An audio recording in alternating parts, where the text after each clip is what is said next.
சைவத்துக்கும் வைணவத்துக்கும் கொடுத்த விளக்கம் எப்படி இருக்கு அப்படின்னா, இந்த திருட்டு திமுக உள்ள அத்தனை பேரும் விலைமாது வீட்டுக்கு போறாங்கிறத அவர் ஒத்துக்கிட்டு இருக்கிறாரு. வேற உள்ளத்துல எவ்வளவு அழுக்கு இருக்கோ அதுதான் வார்த்தையா வெளிப்படும். இவரெல்லாம் ஒரு மனுஷன், இவ ஒரு அமைச்சரு. நான் இவர் மேல எனக்கு கோபம் வரல, இவனை ஒரு மனுஷன் நினைச்சு இந்த தமிழ்நாட்டு மக்கள் தேர்ந்தெடுத்து இருக்காங்க பாருங்க, அவங்க மேலதான் எனக்கு அவ்வளவு கோபம் வருது. இந்துக்கள் சோத்துல என்னத்தை போட்டு சாப்பிடுறாங்கன்னு எனக்கு புரியவே இல்லை.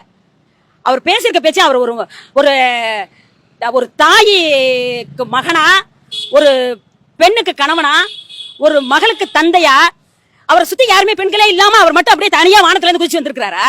இவ்வளவு இந்து மதத்தை இவ்வளவு தூரம் கொச்சையா பேசுறீங்களே, நீங்க எல்லாம் நீங்க பதவி பிரமாணம் எடுத்துட்டு வரீங்க. நீங்க இதே இது நீ ஒரு நல்ல ஆம்பளையா இருந்தா சொல்ற பொன்முடி, நீ எவ்வளவு பெரிய ஆளா இருந்தாலும் பரவாயில்ல, நீ நல்ல ஆம்பளையா இருந்தீன்னா இதே மாதிரி ஒரு கிறிஸ்தவத்தையோ ஒரு இஸ்லாத்தையோ நீ இந்த மாதிரி பேசிட்டு நீ உயிரோட இருந்துருவியா?